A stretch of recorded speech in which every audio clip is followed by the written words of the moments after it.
Hi, this is Rob from Rob Talks. Today I was thinking about the emotions of a person, of how they feel, and how sometimes it may be a bit of a struggle to understand the emotions when you have a disability such as autism. This is a very common trait for having autism.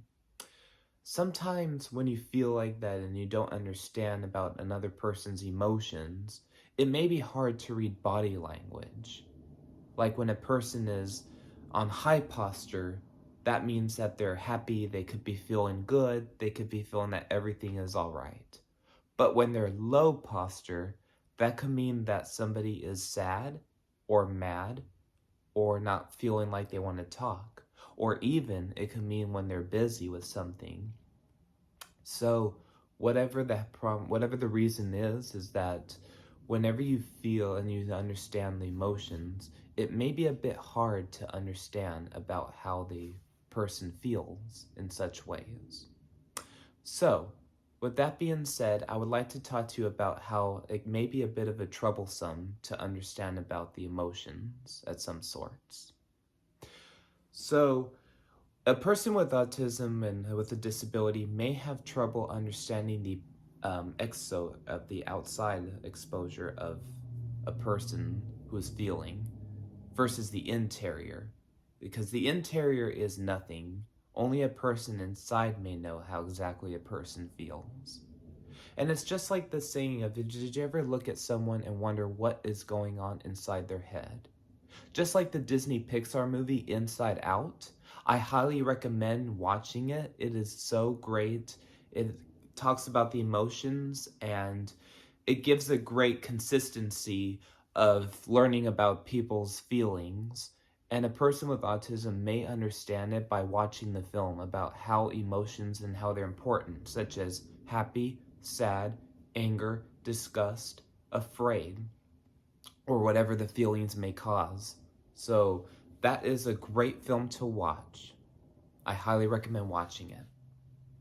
So, the good ways to give a good advice is to teach your child and student that hold up like flashcards about different emotion and have them guess of what feelings that they are and what their face is telling them.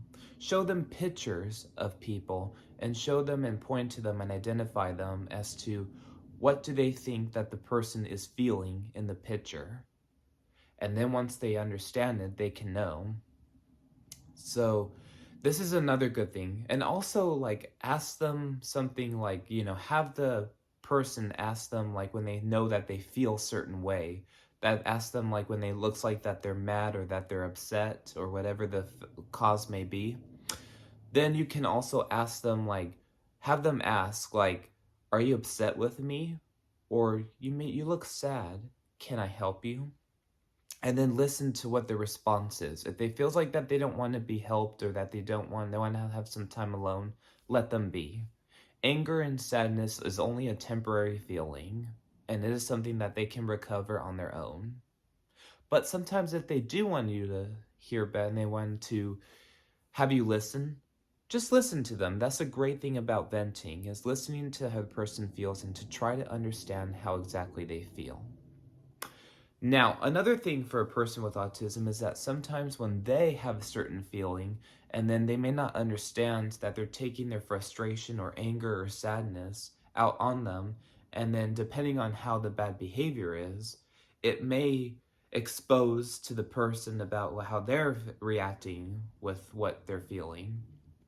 And there's a saying that goes, what you give out is what you get back. So, it may be very hard to understand, and this is very common for people who are older. People who are older will understand about how their feelings are. So my advice is that role play, and then you could even video record if the behavior gets even out of control. Show them like a behavior, and then they can identify and see what the person who is outside of them can see and how you feel. You may not understand or feel about what your intention of your feeling is, but it may be something else to someone else. So just be careful about not getting too angry or too sad that it may take out as like you're taking it out on someone else. That's not nice. So, with that being said, I would say that to just identify the feelings, watch Inside Out, and give this a big subscribe, and I will have more details and advice about everything to do with Rob Talks. Well, that's all for today. Give it a big like and subscribe to my channel for more advice, and I will see you all next time. Bye!